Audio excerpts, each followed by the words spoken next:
Football is back, ladies and gentlemen, which now means it's time to get your team's football shirt. But I'm not trying to pay £120 for a football shirt. I'm just saying. But I have found the solution for myself and for you, the lovely audience of the Don Husam channel, with your own coupon promo code. And this is the solution, ladies and gentlemen. All you've got to do is just go to okjersey.com. As you guys can see, all the options are there. Of course, I'm a Liverpool fan, you guys already know. And then this is the shirt. Look how amazing it looks. I'm just going to go pick my size. And then after that, I'm going to choose the Premier League patch. And listen, I'm too old to be putting any player names on the back. So I'm just going to get it as it is. I'm going to click add to cart, view cart. And this is the same thing that you guys do on any website. You proceed to checkout. You fill in all your information. And then after that, coupon code Husam. When you click this coupon code, you get a 8% discount. Enjoy shopping, guys.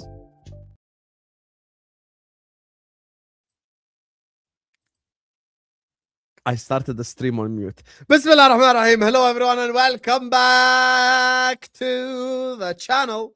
Welcome to another stream. My second last stream before the end of 2025. You get me? Happy New Year to all of you guys. I appreciate and love everyone who has supported me this year. Has been absolutely incredible. We have grown and grown and grown and grown like crazy. Thanks to you guys' support. I appreciate and love you all. Thank you guys so much for supporting the channel every single moment with me. I appreciate and love you all for always backing me, for always supporting me. Thank you guys so much. Please do hit that like button. Please do subscribe to the channel if you're ready to do so. Every single one of you amazing, incredible people. Please hit the like button. Please subscribe. We are here to talk Premier League. Chelsea humbled by Bournemouth. 1 win in 7. Arsenal slap the shit out of Aston Villa. And Liverpool take on Leeds tomorrow. We'll be speaking about that in a bit. Anyway, man like Wolfie is in the building. Big up Wolfie. Man like Marshall is in the building. Big up Marsh. And man like Sulz is in the building. Big up to Sulz. How are we, lads? We guys good? Dice out. All right. Dice out. Who's the biggest? Dice out. Who's the biggest club in Liverpool? Fuck Dice. Who's the biggest club in Liverpool? Everton. You're such a loser. We beat you 3-0, they beat us 5-0, man. What can I say? Hey, 400 people are in the building, man. Let's get the likes up early. Subscribe. We are approaching 67.9k. We're this close to 68k. Let's get there. And Marshall's channel, Casual FC, is in the description. Go give him a subscribe. You get me. He runs a lot of Chelsea streams. It's been Chelsea therapy recently. A lot for them as well, to be fair. But he does run a lot of streams. Gunnar Souls doesn't have a channel, but in case he does decide to upload, Gunnar Souls is in the description. You know, we did the same thing with Mike Das, and suddenly Mike Das became a YouTuber and started uploading. So go give him a subscribe. And listen, I love you all, man. Thank you guys so much. I want to start off with Arsenal. We'll get to the Chelsea stuff in a bit, but we've got to start off with Arsenal because Arsenal absolutely slapped Aston Villa. Man like Gunnar Souls. Talk to me, Habibi. What did you think of that game? What did you make of it? Are you more confident for the league now? And how does that make you feel for the rest of the season? I'm maintaining the same. This year is a different Souls. I'm taking it one game at a time. We don't run. We don't run. We're walking. Fuck off! Fuck off! Look at this. Who is this guy? Who hacked this guy? Who hacked you? I was saying the same thing. We're not running. This is the year we take it. You know what it is, right? You know what they say that I think it was Albert Einstein, a great man. He said, doing the same thing over and over again is insanity. So I'm changing my approach. Maybe I am the jinx. Maybe I'm the jinx. I don't know. We'll find out at the end of the season. So this year, look, we'll take it one game at a time. We've got Bournemouth next. That's my focus. That's my cup final. That's what I need to focus on. They're the biggest team in the world right now. They're the best team in the world right now. My full focus is on Bournemouth. Now, when it comes to the Aston Villa game, business as usual. That's what we needed to do. We needed a statement win to end the year off because I'll be honest with you, we have been stinking up the gaff. We've been winning. I'm not complaining. I'm not sitting here and saying that, you know, I'm going to take anything away. But we have actually been, you know, sort of getting by games, scraping by games, whatever the reason behind it is, whether we want to blame injuries, whether we want to blame the ref, whatever it is. Point being, we have been very lucky in certain games to actually get the points. Wolves is a prime example of that as well. Now, we went in. We've got most of our players back. Gabriel was back. Odegaard obviously getting a few games under him. We had Saka is what he's doing. Victor, 2-man down, really. We played with 2 men down, and we still slapped him. That's how good it is. We didn't need Gyökeres and we didn't need Saka to actually perform in this game, and we still did it. That salty vampire walked down. Next time you want to disrespect, I want Arteta to slap him. I don't want a handshake. I want you to go there, backhand him, like an Indian mom fam. I want you to pat in his face because there is no respect left in that club. I want Villa to be relegated. I want them to have the misery of a lifetime. I hate that club. They're another level of hatred, man. Because that club, pisses me off. They stopped our title challenge. We still shook their hand. But now, because they lost, he's salty. Go ahead and be salty, man. That's the reality of it. But the game in itself, we performed really well. Gabriel being back is huge for us. And do you know who the MVP of the game was? Onana. Thank God that guy went off because he was running the show. We found it hard without Declan Rice to actually battle in the midfield. It was open. We did what we needed to do. The best thing I'll say about the game is we didn't cower. Because the one thing that we do as soon as we get... I'm going to interrupt Sulz here, but Sulz messaged me a week ago and he was like, you guys said that I was crazy. You guys pretended that I said something mad. Now you finally see why I said Gyökeres should fight for his place. That's what I've been saying. Sulz was cooking. He was. But I was all wrong. I was getting cooked. And I told you guys this is what's going to happen. He is what he is. We can get onto him as well. But the reality is the best thing I think about this game, and I hope it's a turning point for Arteta, is just because they beat you on the transition once doesn't mean you cower away and go defensive. Like the Watkins opportunity, for example. I think it was either Rodgers or someone who got another opportunity. Like, I want them to not cower away just because that happens. And that's, for me, the biggest thing I'm taking away from the game, is we stuck to our plan. We attacked them regardless of the fears that we had, regardless of how many opportunities they might have created in that first half. We stuck to our guns. We didn't cower away and we didn't show fear. And that's what I think the biggest point of this game is. Guys? Yeah, I mean... Sulz, I don't know how many Arsenal fans were thinking like Sulz, but I don't think it was very many. When it comes to Gyökeres, I think all of us in this panel tried to tell the Arsenal fans, listen. Husam tried cooking me. No. Other than Husam. Why would Husam try cooking you? He knows firsthand what it's like to get a striker from Liga. Let me tell you the quote. I'll tell you the quote. He said, if they sign Sesko, I'm putting my feet up. If they sign Gyökeres, I'll sit up. Husam, is this true? Sulz is lagging, guys. Can you guys hear it? Normally he would deny it. His audio is bugging out. Wow. Can you even rejoin? I can't hear it. Hey, listen, we can't all. He knows because takes. I got it word to word. He knows because he can't even say, "Oh, you misquoted me," because that's word to word what you said. Yeah, but I mean, listen, this was. Now my feet are down for the wrong reasons. Because we're shit. Now this time around, I mean, it was a good victory for Arsenal. I can't deny it. I can't lie about it. Obviously, today we're gonna have City play, and for my sake, as a Chelsea fan, hopefully City get a result and keep that gap close. But I mean, Arsenal needed to go out there and prove a point that that Aston Villa aren't this bogey team, that they shouldn't be afraid about Aston Villa. And they did show it. I mean, I think this month was huge for Arsenal in terms of criticism about their attack. The Wolves game, for example, all goals provided by Wolves. Even the last game, there was an own goal in there, and just the attack hasn't been firing. Eze has been disappointing. Martinelli has probably been better this season, but still not good enough for what Arsenal want to achieve.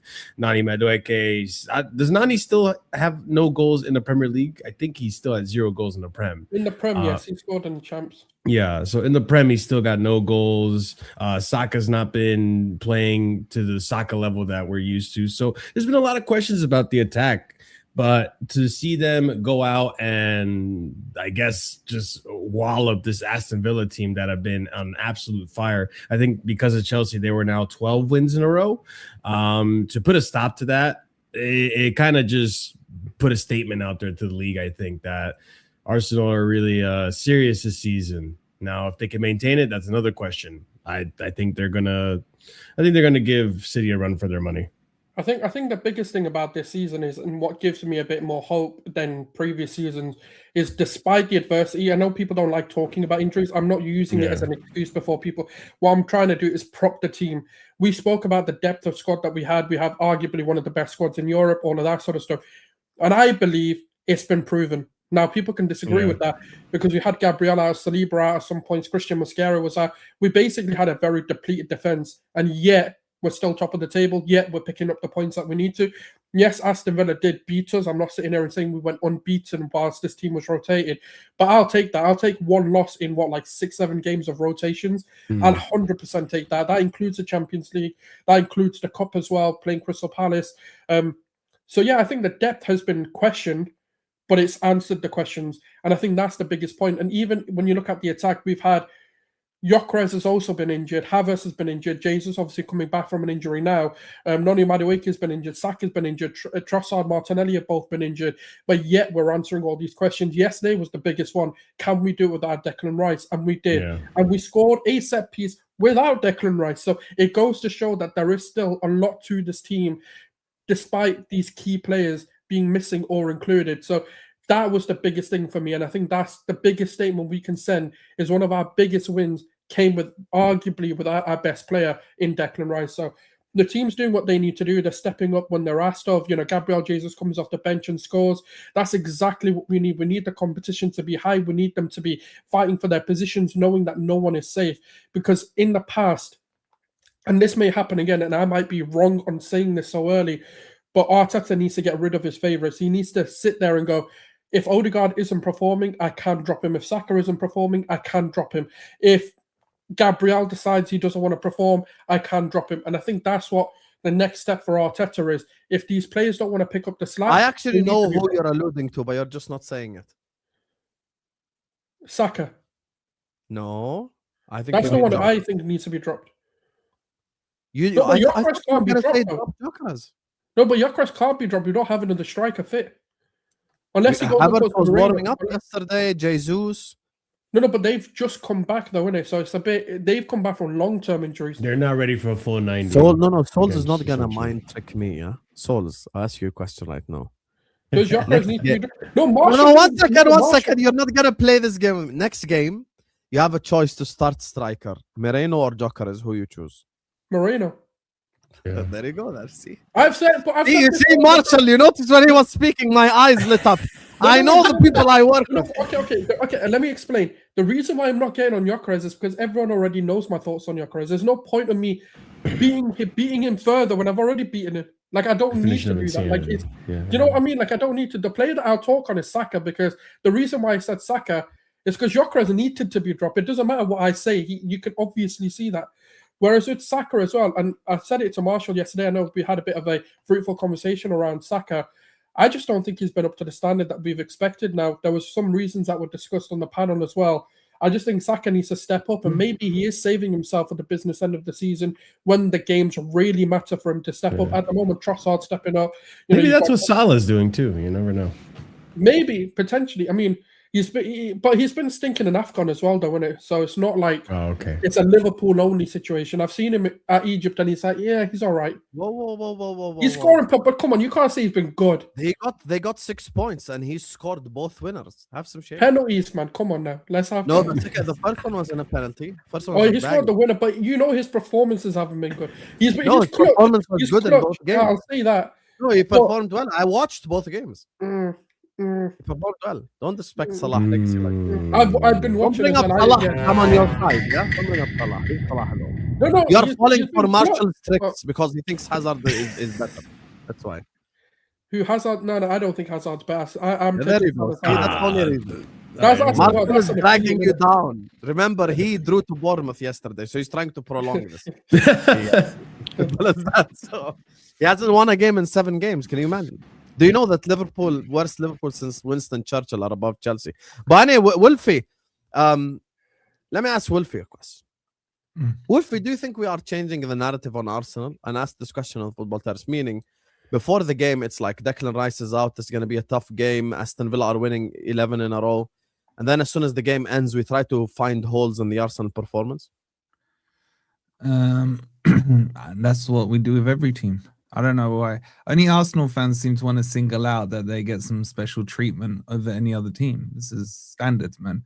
Like, why are we not talking about who was missing for Villa? That was huge misses for them. Kamara out, Cash out, key players for them this season. I think it's a good win. I said Onana's a man of the match because he went off. So I am acknowledging how good their players. Yeah, but Onana's not a starter for them. Kamara would have started ahead of him. Onana for a game like this is better than Kamara. I agree, Kamara's crucial for them, and that was a big miss. And Catch was as well. But Onana's big for them in this sort of physical team, yeah. Yeah, but look, all that aside, Arsenal still did what they had to do. It doesn't matter who was injured or who wasn't. Comfortable 4-1, good scoreline. Dice out, by the way. But what I'll say is nothing. If Man City win, are they playing tonight or tomorrow? Today. Not today, guys. There's no football tomorrow. It's New Year's Day. It's tomorrow. Oh, it's New Year's Day, man. I thought that as well, but no, it's today's. There's no games. It's tomorrow. Yeah, listen, when I haven't won in the Premier League since November, it's really tough to see straight. It's getting hard out here. My point is, if Man City win, who they got? Sunderland, is it? Yes.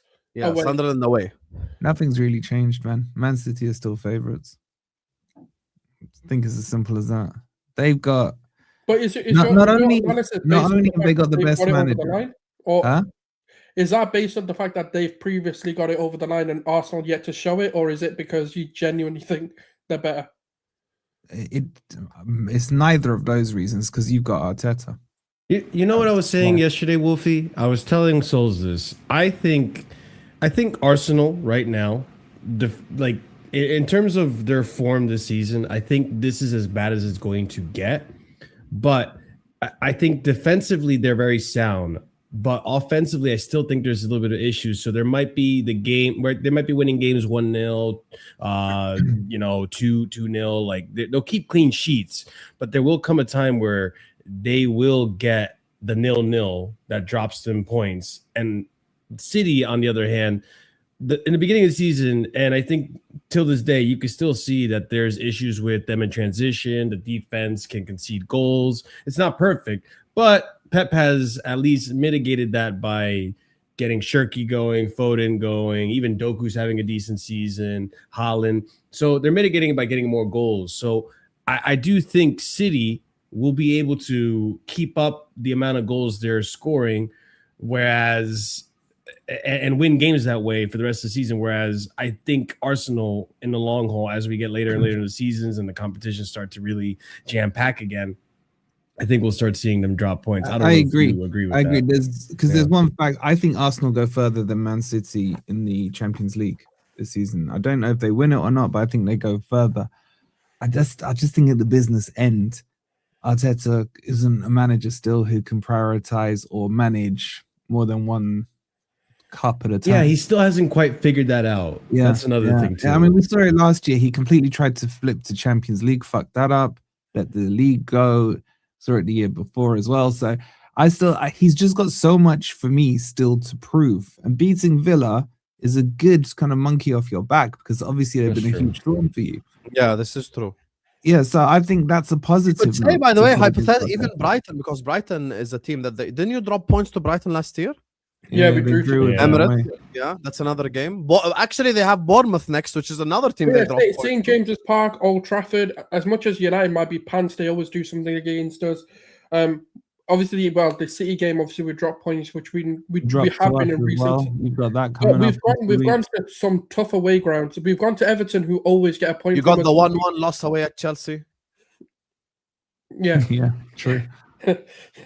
But we typically draw at the Stamford Bridge anyway. But it's like I think someone put it out there. I think out of the top 10 teams or traditional top 10, we've only got 2 left to play away.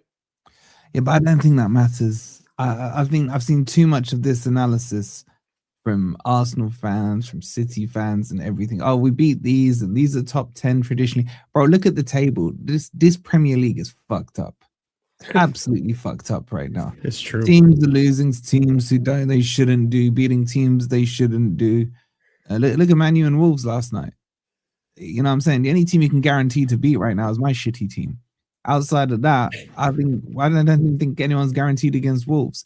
So I think to do this counting forward against teams won't work. Because I but could what I'm saying is see we're now playing most of these teams at home. So the favorable advantages us. That's the other thing too, you played Sulz. Wolves Like, at home and you scraped that one over the line. The scenarios will be different when it comes to pressure games. This is the thing. It doesn't matter.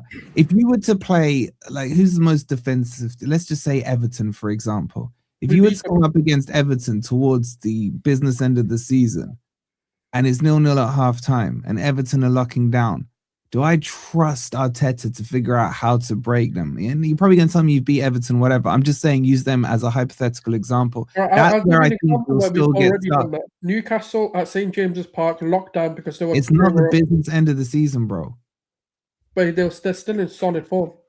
I'm talking at the business. When we get into end of Feb, March, April time, when we're seeing switches between, like we've started to see now, it's the first time for a while we saw Man City beat Forest last week, go ahead of you. You had to respond. That's a good response.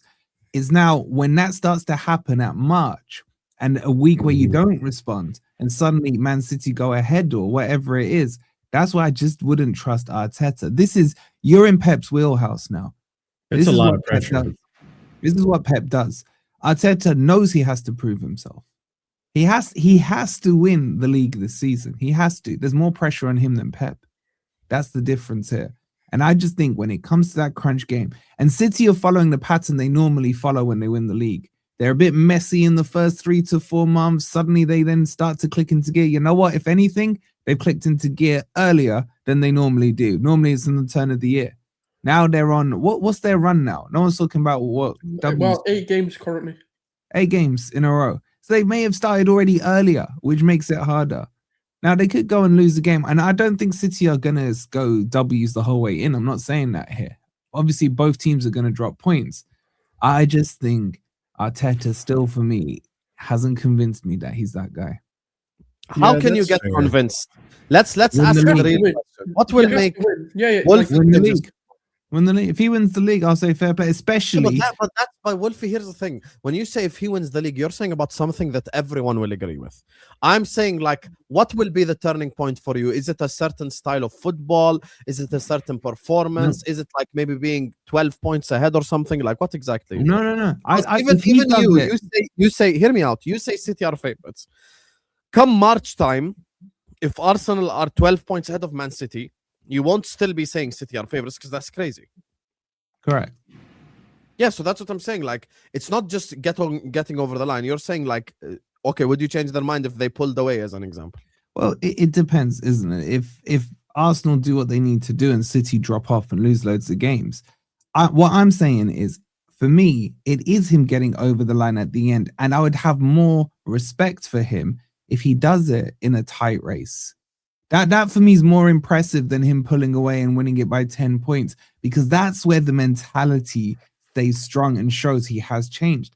No, but doesn't the mentality either way work? Because if he passed a pull away, that means City crumble under the pressure of not being able to maintain their form. Sorry, say again. Sorry, I like but doesn't the mentality swing both ways? Like, I get what you're saying. Like, it might be more superior if you take it to the last day and you still win. Like, I think it was when City played Aston Villa and Liverpool played something. It was like, whoever won that game wins the league kind of thing. I get that, but even pulling away takes a lot of mentality as well. Yeah, no, I'm not saying, like, he wins the league, whatever. I respect it. I'm just saying, as an addition, if he was to do it on, 1 game to go, last day of the season, going blow for blow with Pep, that to me shows he has changed, because that's more pressure than what we saw, say, Liverpool do last season when they were basically crowned in Feb, right? If he does this blow for blow, because he's got history of not doing it, that's the thing. It's still, I agree with you, it still showed good mentality. He got out in front and he stretched the lead. That takes a lot of effort to do and then maintains it. But what I'm saying, for the pure kind of ratage that I would give him, go blow for blow at City and beat him with a game or on the last day. I mean, I just want the guy to win the league. I couldn't care less how he does it, because he's shown it. Like, regardless of whether people think he can't go for blow, like, I understand it. It was 1 game. I think both teams were on like a 17-game unbeaten run. and it took one little slip You up messed from up us against Villa. to lose the league. So, like, for me, like, I give Arteta a lot of credit. I don't think it's handling the pressure, because some of the runs that both City and Arsenal have been on in that one season were madness. Like, it took you don't really see it where one game is the reason you lose the league. No, you I did think- with Liverpool and Man City. No, that's why I give that credit. Like, that season, they deserve credit, because you're not going to say Klopp didn't have the minerals. It was just, that's immense. Like, that is incredible feats from both But that's teams. the pinnacle. That's the pinnacle for me. That season, like you know what? You walk away respecting both teams. You think whoever won it, fair play to them. That's the thing. You don't feel like either one necessarily went and lost it, but they stayed in the race till the absolute last second. And I want to see that from Arteta, and he's got to get over the He's done line. that, though. He did I that. actually would prefer Arsenal to win. I know there's a lot of crybaby. The season before, it was the last game of the season that determined it. Yeah, but this was after you were 8 points clear. Or was that the season before that?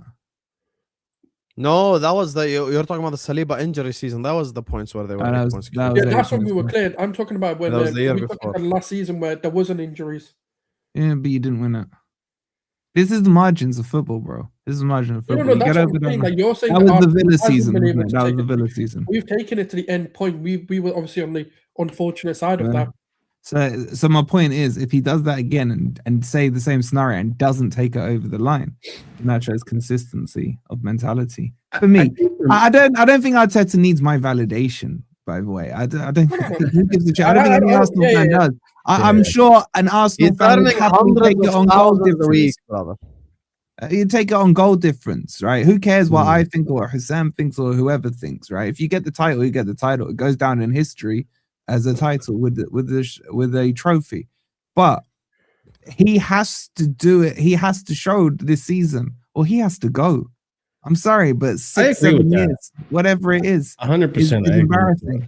Because you can't have a project for 5 years, 6 years, and I don't know how true this is. I have to research it myself. This is surface level, so take it with a pinch of salt. Chat and panel. Apparently, over the last 10 years, Arsenal have actually spent more than Chelsea. I had no idea in terms of net spend. So if you're spending as much as Chelsea are and only have an FA Cup in that time to show for it, you might have other trophies that I'm not counting. And I apologize for Yeah, that. but if you're looking at statisticals of like net spend, it doesn't truly exist. There's a lot more deeper analysis that needs to be done with finances. Sure. But I get it. pinch of Surface salt, level right? finances Yeah. potentially. Yeah. But Yeah, I but think even forget all that. Bring it down to a fan level. My brother's a Spurs fan.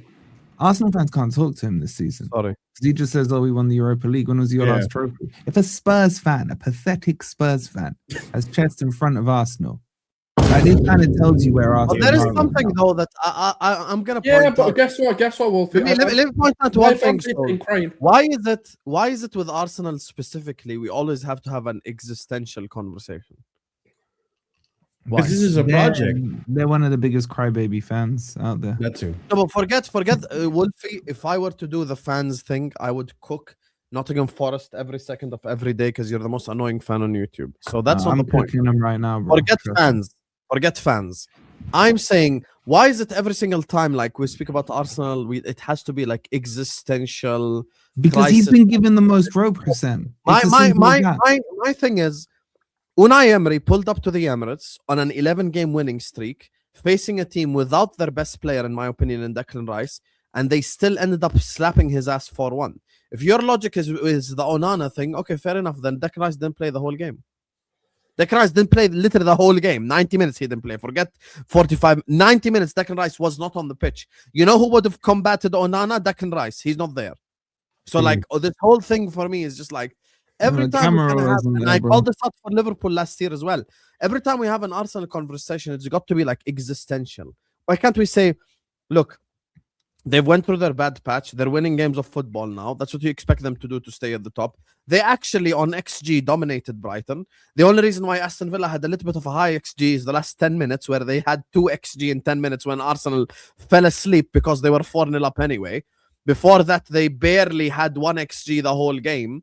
So I'm looking at it and I'm like, okay, so you tell me all this stuff about how great Unai Emery is and how incredible Aston Villa are. Oh, look, Aston Villa are in the title race. Oh my God, Unai Emery should have stayed at Arsenal. Unai Emery is incredible. And then all of a sudden he loses 4-1 and suddenly it's like, oh shit.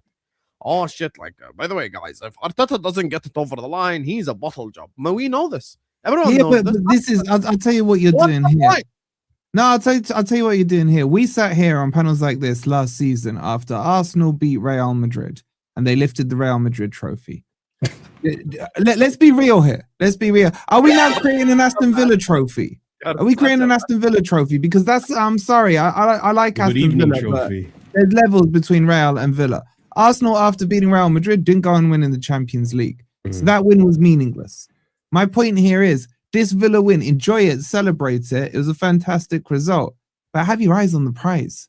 Stop finding these weird club trophies that you want to highlight. That's the difference. I think Wolfie has a point here because one of the things I was going to add in terms of what needs to happen this season for me to be convinced that Arsenal can go and finish the job, I think one of them is beating these big teams. Because let's look at this season, for example. Sorry, bro, that comment there from Ash, it wasn't meaningless. That sums up the mentality right there. You did get the result against Newcastle, but it wasn't without blood, sweat, and tears in a last-minute winner. That wasn't convincing like this game. Like, this is the first big win you've had this season against a big side that was convincing. You lost against Liverpool, you drew against City, you drew against 10-man Chelsea, you barely scraped, you weren't convincing against Newcastle, you lost against Villa. So for you guys to get this win, it's a big win. It's a big win. I'm not going to count Spurs, obviously, but it's a big win. And if you do it again this season, and your next big game is going to be against, hey, Husam, look out. It's against your team on the 8th. If you can have a convincing win against Liverpool, who, to be fair, I don't think they've lost. But why do they need a convincing win, though? Because let's say they beat Liverpool 1-0. They don't need a convincing win. They just need a win. City versus Liverpool. Let's say they beat Liverpool 1-0. Why should it be convincing? Tell me honestly. It's a legitimate question. Because I look at previous Man City teams, right? Let's just say, for example, 2 seasons ago when they were in that race with Arsenal and Liverpool. I look at that team and other than Liverpool and Arsenal, they were beating teams pretty convincingly. Like, they were beating teams. They were clear the best team in the league, right? Up there with Liverpool and Arsenal. And you go up against these teams and it's hard to debate which one was better or who deserved to win. At the end of the day, we all came to the conclusion that, oh, City deserved to win this game, or that the Liverpool City game deserved to be a draw. We even had the debate about should Arsenal have attacked more in that one game where they drew last minute, goal from Haaland, and they all or was it Roger? I forget who it was, but they all celebrated. Like, we've had all these debates, and so when the team wins the league, usually against the Villas, the Newcastles, Spurs, they win it fairly convincingly. But even then, I get your point, Husam. It doesn't even need to be convincing. You need to get the result, though. Yeah. And the only result against Liverpool specifically, like, it's still, because here's the thing: as bad as we are this season, you're still gonna have the pride of the players kick in and all that. They're not gonna get destroyed. So even if Arsenal beat Liverpool 1-0, they did their job. That's perfect. It doesn't have to be 4-0, 5-0. And I've said over the last few weeks, when everyone's been cussing Arsenal down about their performance, I mean, they're still getting the wins. Then the argument back has been, well, what about Liverpool when they went 5 for 5 and everyone was saying that? I was like, there's a difference. Liverpool looked shaky the whole time. Their defense looked wide open. Arsenal don't look like they're wide open or anything like that. You can tell it's just bad performances. And they've gone and got those results. So I don't agree with the narrative that they have to beat Liverpool convincingly. Yeah. 3 points doesn't get, a bonus point for convincing. 3 points is 3 points. They just got to go and win this league, man. That's what they got to do. But the other thing is, like, I mean, obviously we can only say this with hindsight once the season is over. It could just be the fact that Arteta's like, look, you know what? We've gone gung-ho in the past. We've gone full out in the first half of the season to try and get a point lead or whatever the sort of analysis behind it is. but then we've dropped off. Why? Because the players are fatigued. The players can't keep going. They can't keep this sort of like momentum and like, you know, this level of intensity going. Maybe it's like, look, let's get our wins, do what we need to do by hook or by crook. We're not going to go 100 miles per hour, but we're going to do what we need to do, whether that's through substitutions, whether that's through, you know, intensifying the game again. That's what we're going to do. Then it could be like the turn of the year. It could be like February, March is when he goes, you know what, that's it done. Let's now destroy these teams because that's what we need to now do. Because it could be that. But I mean, that's a hindsight thing. And I can't say for sure that that's what's going to happen. But we have also seen that in the past where we need to vary our sort of opportunities. Going and beating these teams at the beginning of the season 4-5-0, but then not having enough in the tank when it matters, like you've said, in the business end of the season when the teams are defending, and you need that extra bit of mentality, but you've fatigued yourself out to the point where you've got nothing more to give. That's when it's going to become the downfall of Arsenal. So it could be that. It's going to be interesting. I'm just glad I also do feel another thing that would be a little bit more convincing about Arteta being able to get the job done. If you win a trophy, yeah, I mean, let's be honest. If you were to win a Carabao Cup, I know Carabao Cup in the grand scheme of thing isn't like the biggest rewards, but I think that sets in the mentality. It shows that we were in this. The biggest trophy we can win is the Carabao Cup. I think it can spark that mentality of like, okay, we can get it across the line now. Like we were in this competition, we didn't give it up. Boom. Yeah. Yeah, I think it could really be a catalyst. Definitely be beneficial for them. I agree with you. And look, with all due respect, don't take this disrespectfully, Marshall, but I don't think Chelsea are in a good way right now. So beating Chelsea, like I think they're capable of doing so. And in the final, you know, I'm going to make a mad statement. I don't know if Sulz will agree or not. It's probably worse for them if they face Newcastle than facing City, like in the final. Because, like, City, you know, like, you already know everything about Pep. You are Pep's assistant. You know exactly what he is about and all. Like, you know, like, Arsenal have slapped up Man City. But you see Newcastle. You see that little Newcastle. You see, I never want to face an underdog in a final. It's so jarring. You have no idea. Like, it's just... Man, you know, we played Newcastle last season at Wembley, and those guys played like it's the last game of their fucking life. Oh, that's right. They're defending champions. You know what makes it even worse? Yeah, watch this. You know what makes this whole thing even worse? It's the fact that Newcastle are so ass this season. The Carabao Cup might be the only thing that they get. So exactly. They're gonna be like, just like on it, bro. Like they're gonna be on it, you know. So yeah. Anyway, let me just grab these supers before we move on, talk about the London failures. Chelsea, big up to everyone locked in. Make sure you guys are liking and subscribing, please. You can't even say I roll till tomorrow. You are the failure of London this season. Please hit the like button. Please subscribe. Spurs are a thing, but okay. First of all, guys, I noticed the red color in the chat. Thank you guys so much. Dubs in the chat for Pally Gunner, Haboud. Dubs in the chat for the Shy Boy. And dubs in the chat for Tyler Jones. You guys are absolutely incredible. You know, you guys have no idea how mad this month has been. So thank you guys so much. I appreciate it on this whole chat to have nothing but W's for these three guys in the chat for dropping in the mad donations, man. Thank you guys so much. You guys are absolutely incredible. And honestly, I appreciate you as the brothers of this community and the pillars of it, man. Big up to you guys. And yeah, big up to Tyler Jones. Says Happy New Year, except Wolfie. Nah, Happy New Year to you too, buddy. Tyler, I'll be live at 6:30, so I'll see you there, bro. Big up, happy New Year to all of you guys, man. Thank you guys so much. 2025 was a good year for the most part, alhamdulillah. You know, from my personal perspective, you get me. Couple of difficult moments, couple of good moments. Alhamdulillah, we keep moving, never complain, and we keep going. And you know, started off this year on 40k subs. And now we are on 68k subscribers at the end of the year. So you get me, we can only get there because of you guys' help and support and the incredible support of people as well, like Tyler and others. And listen, I promise you guys, there is much more to come. We have a lot of plans for the new year and so many things I plan on executing on the channel. So thank you guys so much. And once again, Tyler drops in 260 pieces. Thank you so much, Tyler, man. Please, everyone in the chat, to say W Tyler. And thank you to you, my brother. Appreciate you. Big up, Tyler. So much love, so much support. People don't know this, but Tyler has actually known me for years. Tyler's been here when I had under 500 subs. Like I'm talking like long ass time ago. I'm talking about the spaces that had 5 people in them that I thought were massive. So big up to you, Tyler, and thank you so much.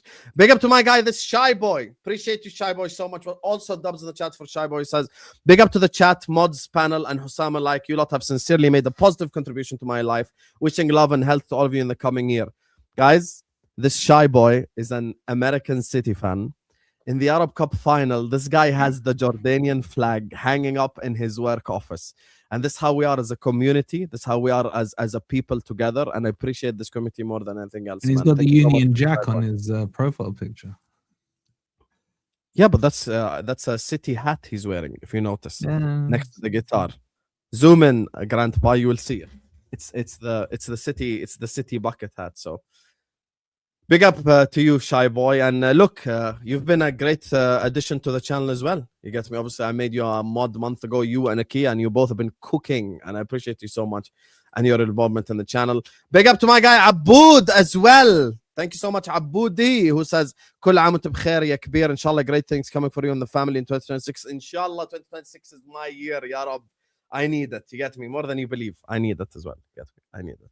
More than you believe. Soon come, inshallah. You don't want to leave, man. You know, you can have mine, man. You can have I know. Shit, she might be able to hear me. Hey, we'll see. Inshallah soon come. Appreciate you, Aboud, Habibi. Thank you so much. And don't forget, you and Shy Boy and Jenny, all the American people in the chat who live in the US, go support Jordanian national team in the World Cup. We need you. Bring the Jordanian flags, take it to the stadium, and vlog it, and send me clips. You get me? Go tell Yazan Nemat. Don Husam sent me here. You get me? Go tell him. Go tell my players. I sent you there. You get me? Big up, man. Let's go, Jordan. Vamos! Liverpool that bad, man. Now you're turning to Jordan. Man. My country. Look at it. My country out of the World Cup, baby. Let's go. Oh, come on, man. You just plagiarized Philistine's flag, man. And you put a little shitty white star on it. Let's be real, man. Don't ever disrespect Jordan. Don't ever disrespect Jordan legacy like that. You know, I know people in Nottingham, yeah? I know the Albanian mafia. Be careful. I'm warning you. Don't fuck with the Jordanians, brother. Appreciate you. Big up to you, Shy Boy. Big up Pali, Gunnar, and big up Tyler, man. Thank you guys so much. Big up to Netweed, who says, now that made me happy. Odegaard not passing sideways for once, actually passing forwards. Long way to go. And Shark City still smell blood. So yeah, brother, take this from me. This is not Shark City. This is Dolphin City. There is no smell blood. Watch Fulham. On dolphins, or some dolphins even more dangerous than sharks. Yes, but a dolphin will like bite you and you live to see another day. If a shark bites you, you're dead, brother. Fair.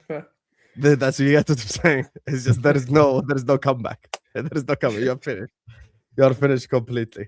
Big up Netweed. Happy New Year, Husam and panel from Alberta, Canada, is what Michael Brosio is saying. Big up to you, Michael. That's where the famous wrestling family comes from. The Harts. Bret Hart, Owen Hart, Foundation. Hart. You get me? So, yep. The Hart Name Foundation. them all.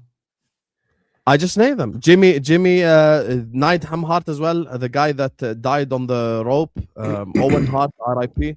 I know. Come on. I know wrestling. I stopped watching when Beth Phoenix eliminated Great Khali from Royal Rumble with a kiss. I'm like, nah, they're just doing too much now. Like this guy, Punjabi prison match, and then in the end, a diva eliminated him with a kiss. Piss off. I'm not watching this shit anymore. The new Nexus and the Nexus and all that, I stopped watching. Yeah. We can only be serious if 6 points ahead. And then he says, remember, Slot had a 15-point gap on Arsenal. All this will be so funny, Netweed. And I you've actually been as well a lot in my comment section recently. So I appreciate you a lot for that. All this will be so funny. By this time tomorrow, when Sunderland are like 2-0 up against Man City, we will talk. We'll just actually like all this is hilarious, but if Sunderland beat Man City tomorrow, like there is nothing, you know. They might have a chance if Rob Jones. I've got no hope. Fairs. Yeah. If Rob Jones is the ref, you're screwed. Sulz, I've never promised you and lied. I promise you Sunderland are getting something. Promise you. Gyökeres must step up. He was appalling yesterday. No, do you know what? He was the only player really in my match reaction I couldn't praise. Yeah, my bar is very low, so maybe that's why.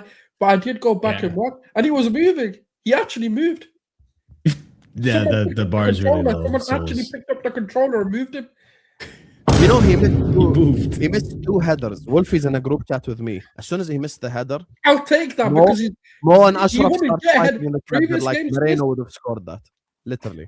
Bro, I mean, I know. better than being a You gargoyle, know, I guess. You know, even him just missing chances, at least he's there. At least I know he played. I haven't noticed him all season. You're not harsh on Gyökeres, man. Bro, you can have it. He'll come good second half of the season. He'll come good second half of the season. Would you trade Gyökeres for Igor Jesus? I'd trade Gyökeres for Dyche. I'll put him in That's charge. not the question. No, don't try. You press people to answer straight questions. So you answer straight.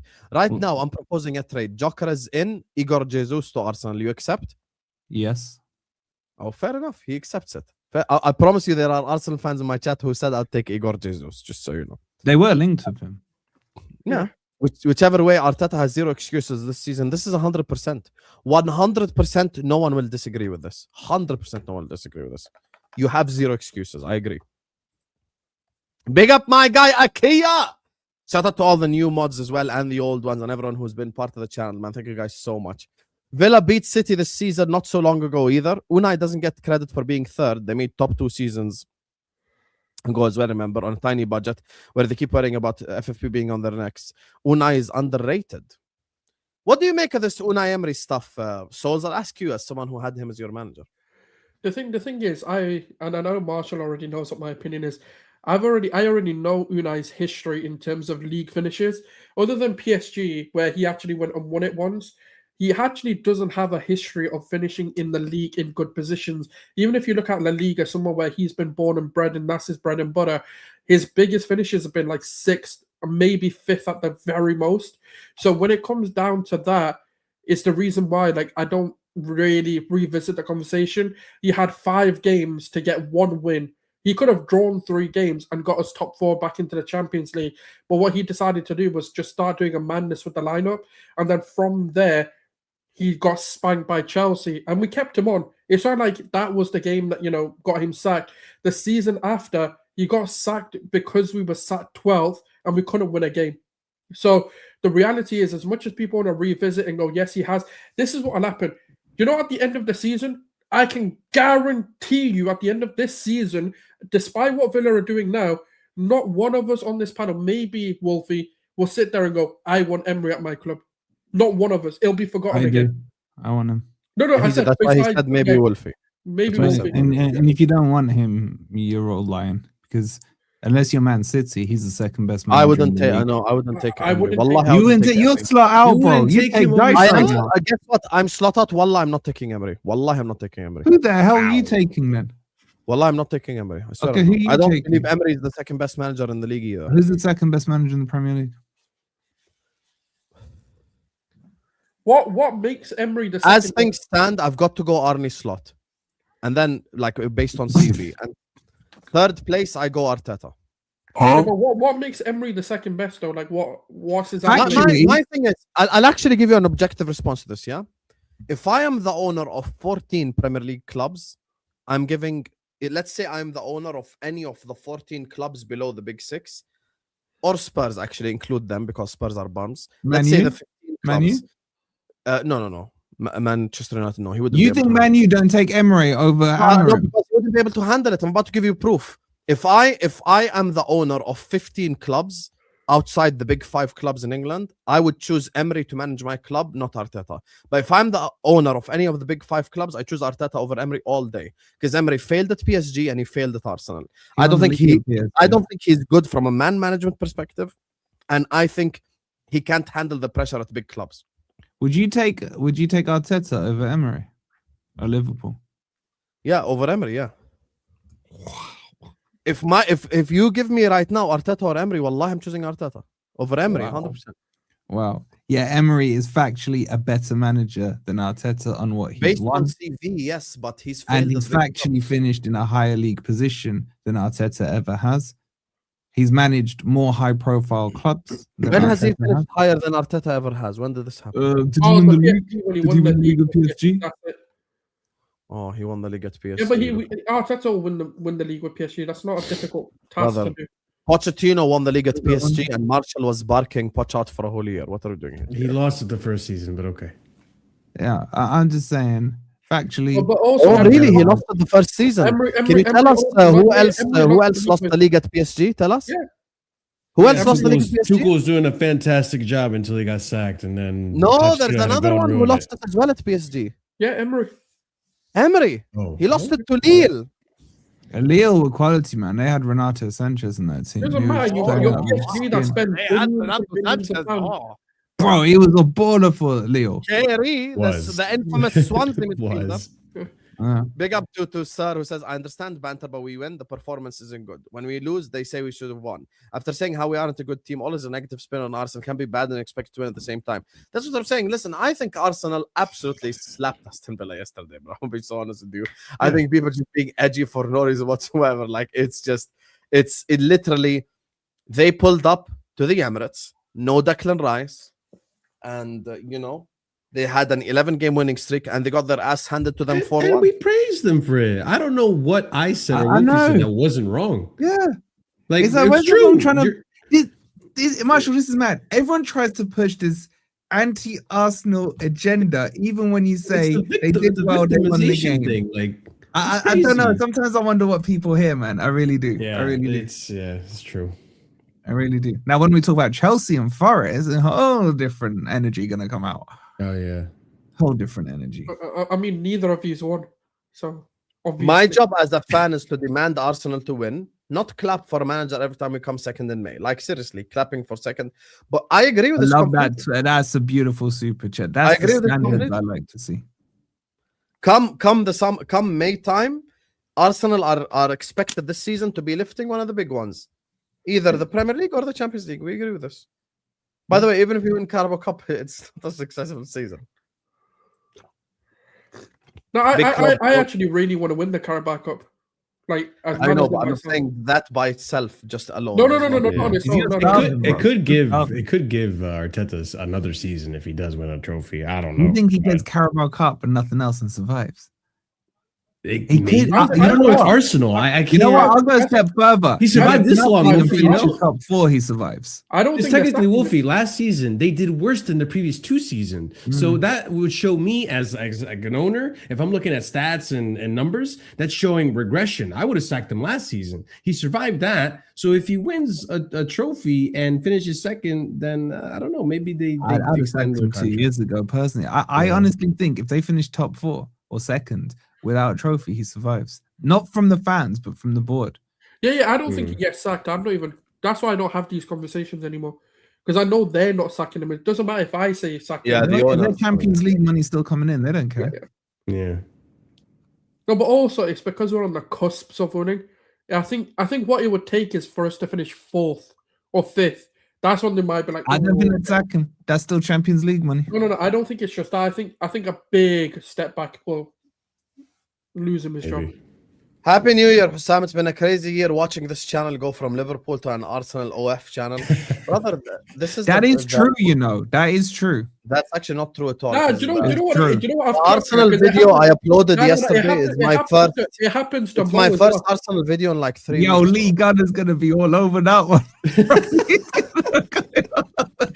It's my first Arsenal video in like 3 weeks. I don't do Nah, this. do you know what? 3 weeks. Wow. For some Moges is so much worse. As soon as he says like, "Oh, it's a good win for Arsenal against Aston Villa," oh, here comes the glazing. He's like, "Oh, he said it was a good win." That's it. Yeah. Wait. Did you do the watch along as well? On my watch along, yeah. One guy came in. He's like, "Husam, I get that Arsenal are good, but why are you glazing?" I'm like, "Brother, this team just came to the Emirates, 11-game winning streak. They have no Declan Rice. What the fuck I'm supposed to say? Like, I'm on a watch along, yeah. Arsenal scored the first, the second, the third. Okay, like the 4th goal. What the fuck I'm supposed to say? Arsenal are lucky. They are crap. Maybe this is the 4th goal against Unai Emery Aston Villa. You guys wait. You said you didn't do a video for 3 weeks, but you did the watch along. We're just not counting watch alongs then. No, but watch along is different because I do a lot of watch alongs. Brother, I did Morocco Zambia watch along. You get me? Like I'm watch along with I'm just being the league gunner in this conversation, bro. I did Chelsea, Aston Villa. I did Leeds, Sunderland. I did Man United, Newcastle, watch along. I did all these games. I actually do a lot of watch along, like legit. Unai Emery is the biggest bum in world football. Okay, Tryan, now you're just rattled for no reason. He's not the biggest bum. Calma, habibi, calma. Anyway, appreciate you all. Like the video, subscribe to the channel. And speaking of OnlyFans, let's talk about Only Chelsea for this next section. Make sure guys are hitting the like button and check out Casual FC, check out Gunnar Sulz, and check out Forest Fan TV, which we'll be sending to you guys. Can I just say I'm 130 something off 35k. Yes, so go give him a subscription. I can redirect. What's it called? You have you got the Grand Prix show. Is that with that old Forest fan And with the grey beard? Yeah, he's always mad, by the way. Yeah, he's always.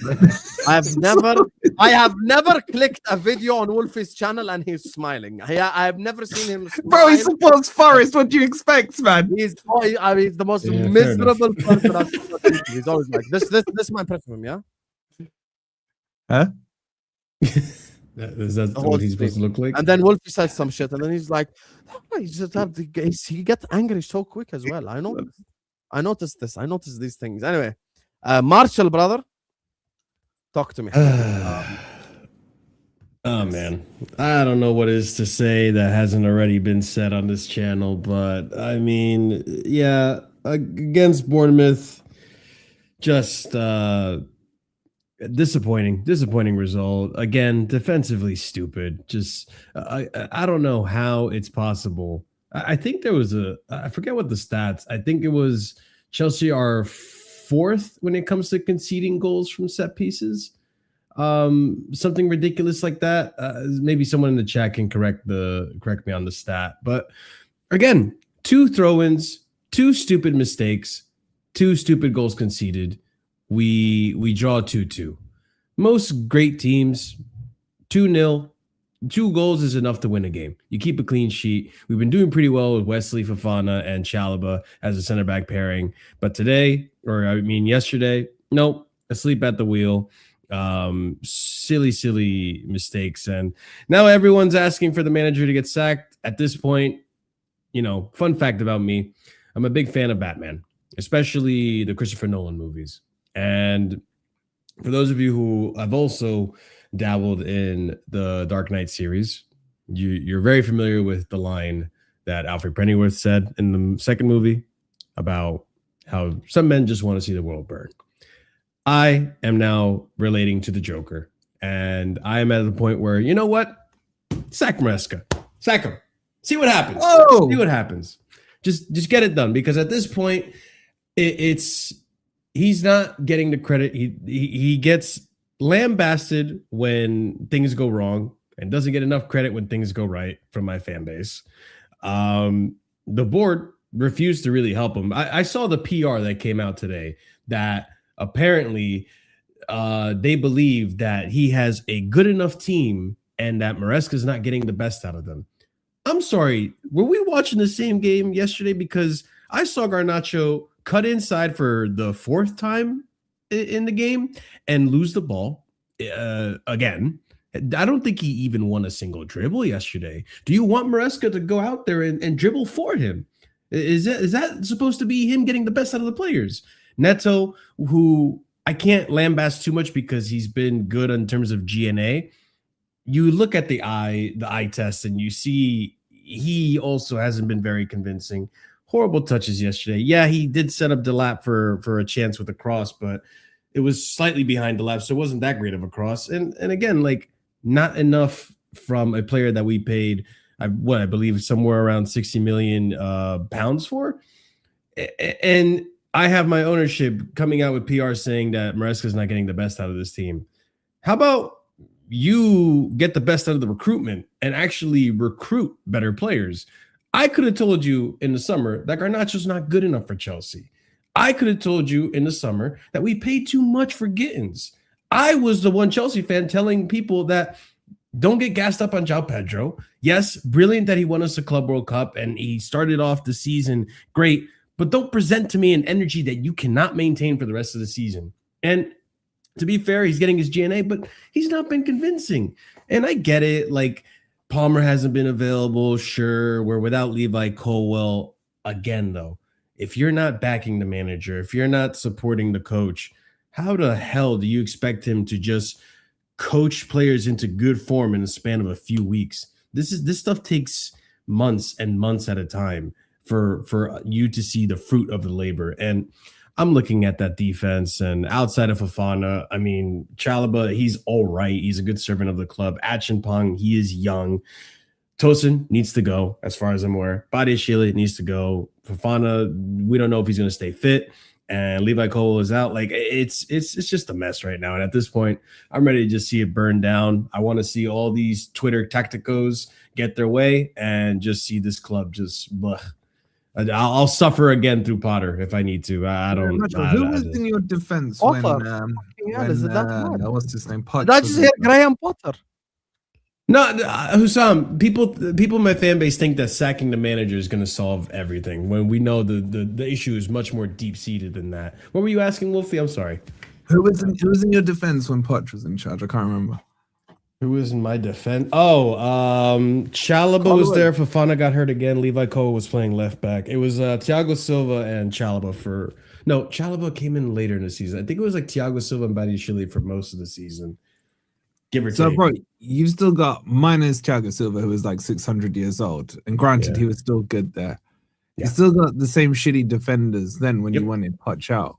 So why is defense an excuse now and not the manager? By the way, Thiago Silva's ready for a free agent. So if you want him back, you can't. He went to Porto. Sulz. He ended up signing. Checked up on that. I would have taken him back, though. I would have taken him back because the thing is, back under the Pochettino season, and I think I was making content with you guys, back during the Pochettino season, I wasn't a fan of the lack of tactics. And I think the way Pochettino set us up, it definitely exposed our defense more than it needed to. I do feel that Thiago Silva was put in bad positions more than under Tuchel, more than under Lampard.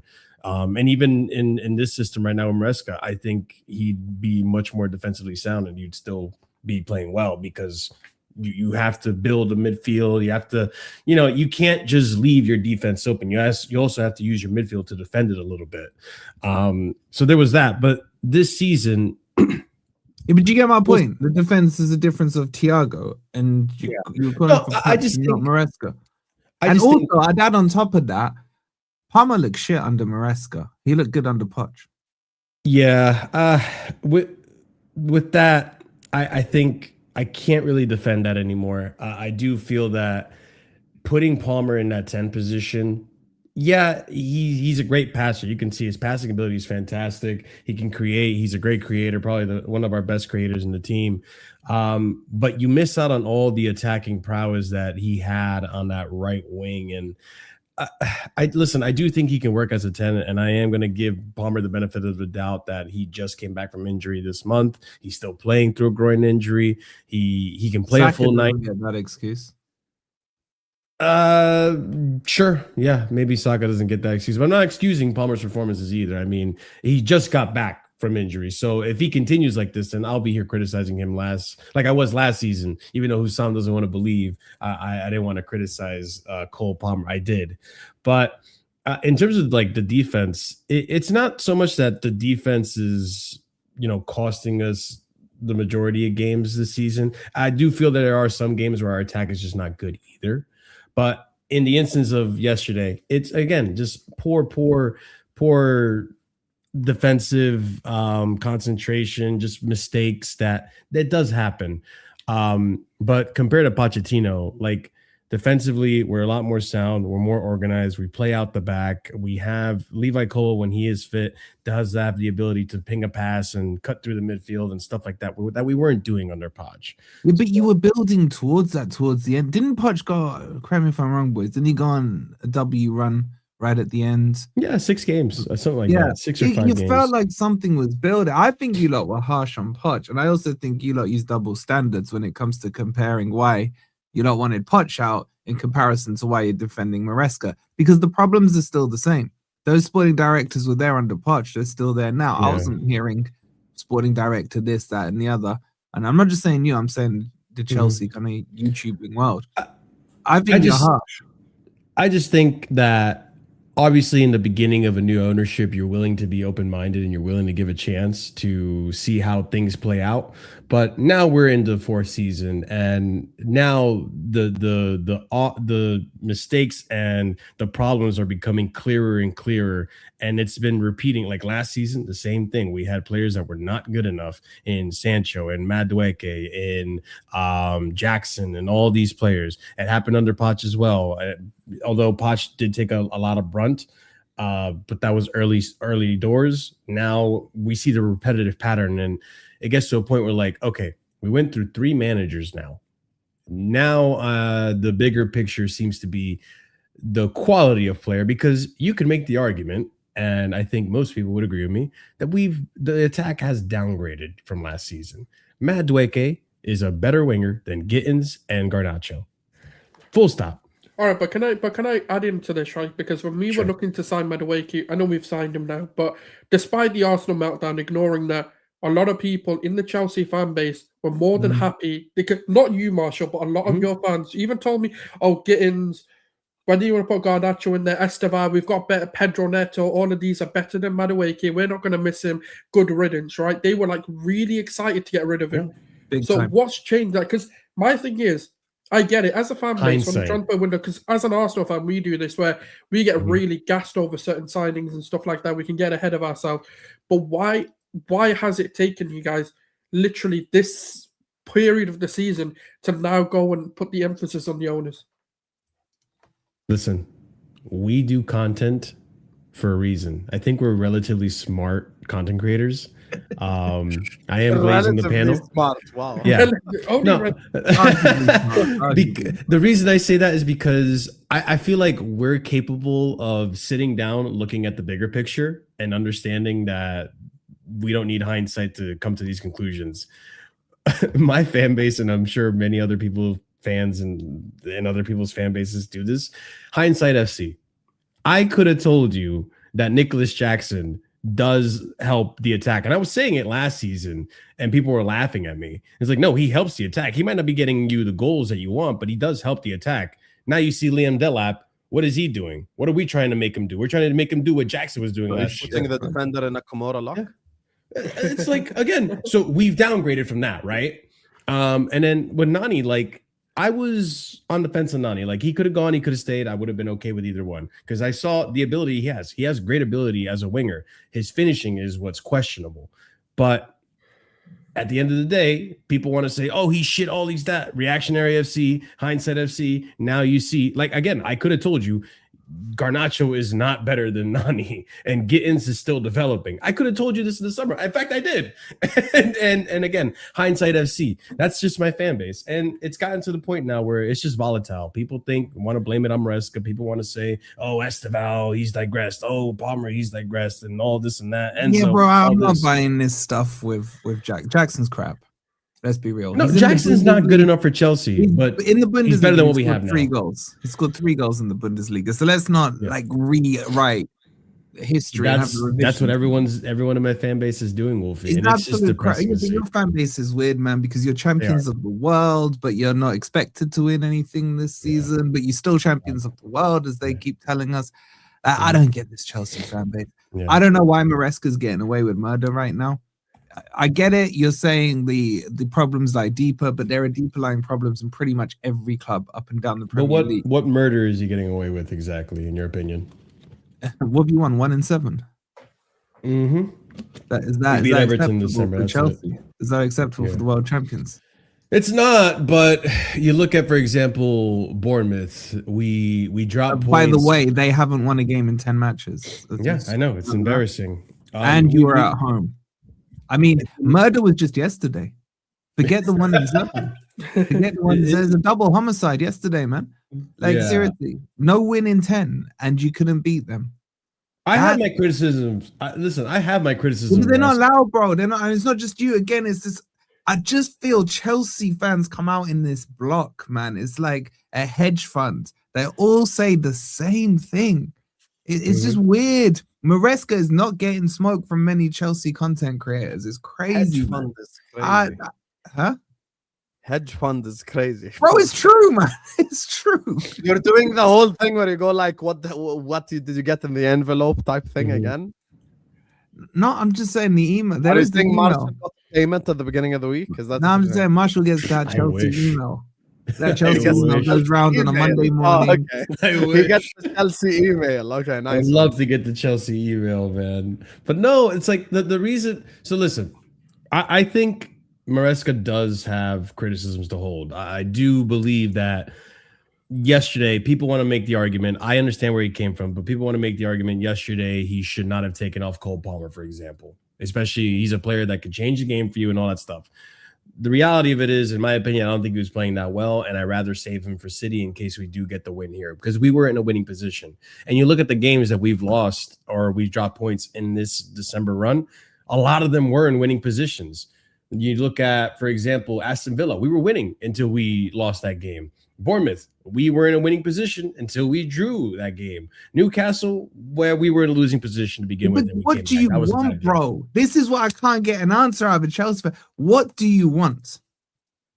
I just want a little bit more. Okay.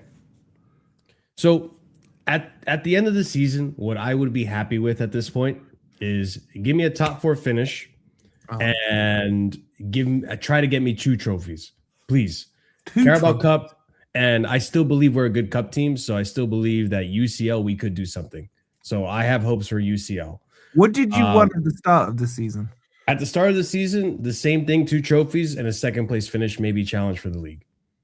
So you're down dialing your expectations. Yeah, a bit. Because, again, I'm realizing the center back issue without Levi Colwell is a little bit more problematic than I thought. And the quality in the attack is not as good as I thought as well.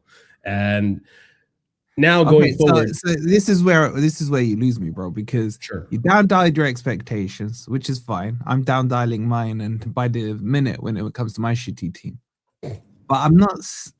Shit, Sherlock. Like by the minute, man. At the moment, I'm down to about 22nd in the league. But anyway, the point I'm making here is I'm down dialing and I'm blaming someone who I want out, that ginger prick.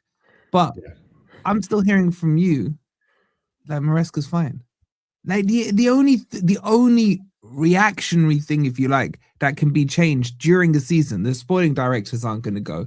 Your ownership legally can't go for 10 years. You're not going to sell all 20,000 players, however many you've got.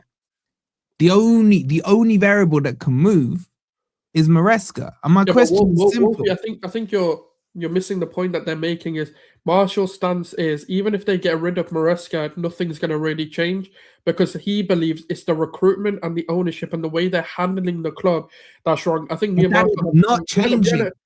That is not changing, bro. No, which I understand, but he's saying he doesn't care at this point because as long as they run the club the way they're doing it, which even I agree, by the way, like if they're going to the point of where the Ed Barney guy, whatever his name is, right, is coming in at halftime, full-time, beginning of the game, whatever the case may be, and he's sat in these dressing rooms, it's a bit too much. You're not allowing the manager to do what he needs to do to get a tune out of these players.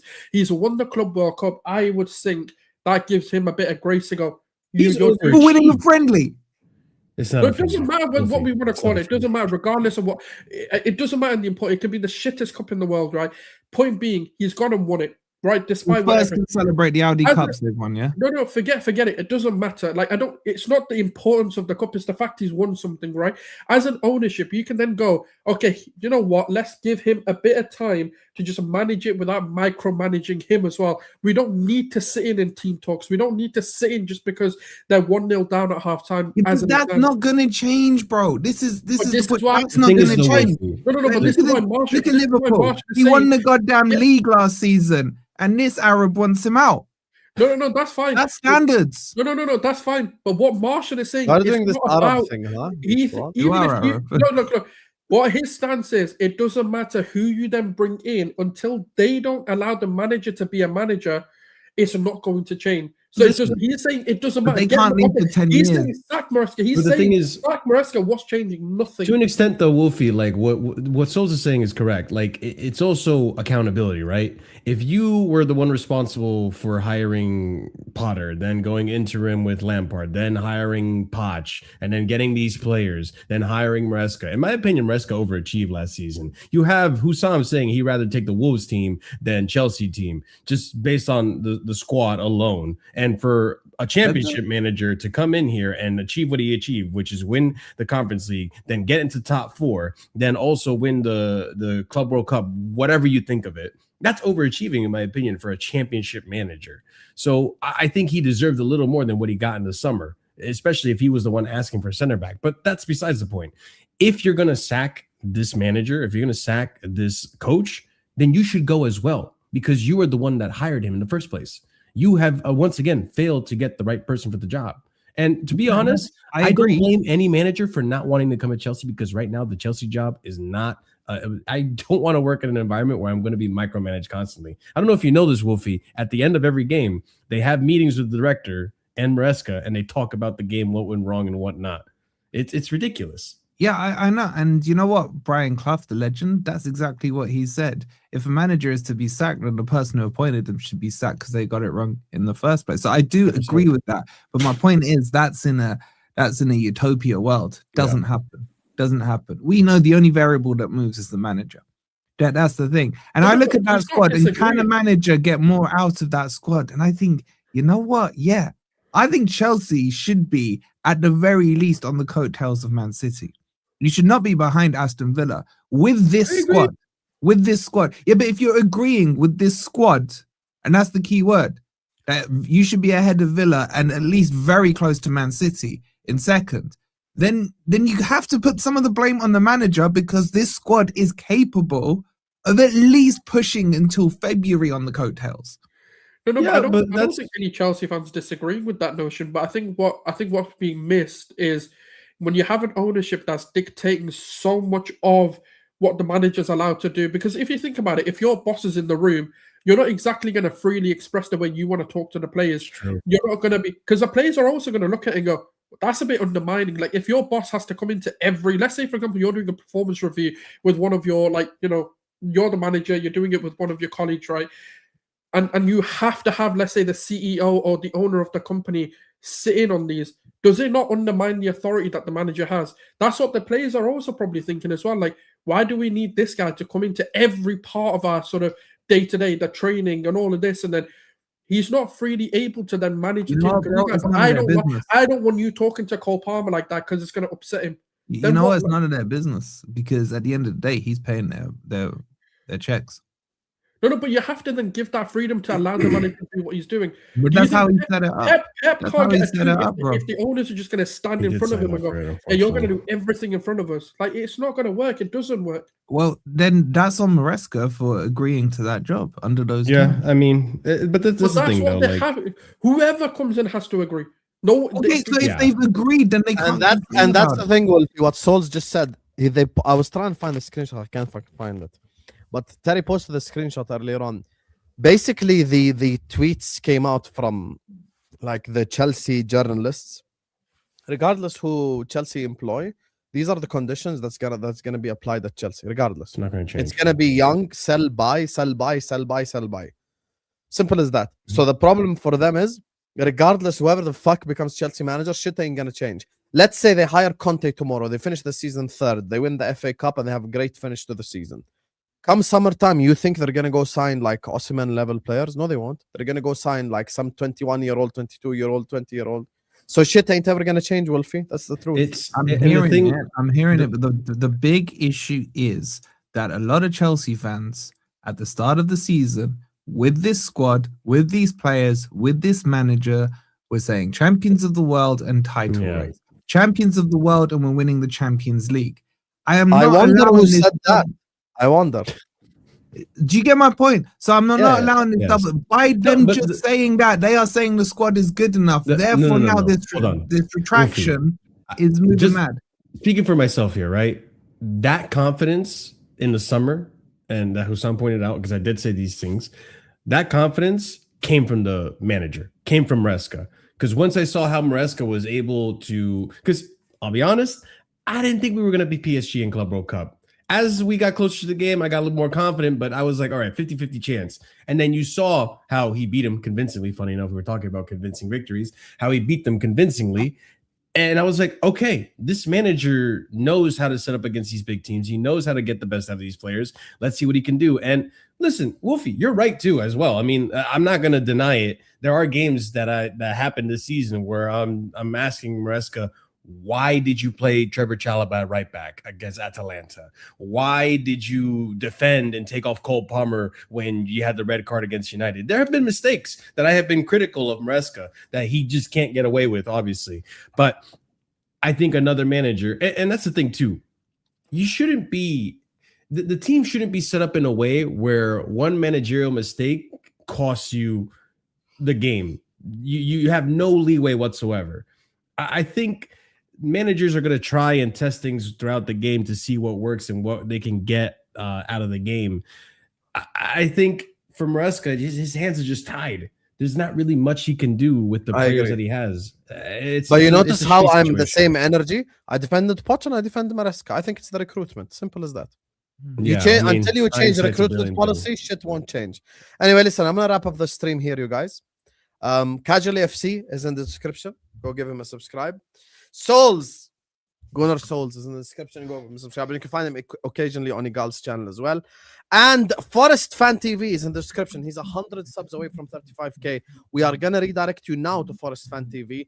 He has the Grumpy Old Reds podcast with the 3 grumpy Forest fans alongside Grumpy Wolfie as they speak about grumpy old Everton beating grumpy shit Forest in their own backyard 2-0. Grumpy. Hit the like button, subscribe to his channel, and dubs on the chat once again from all this community in the chat.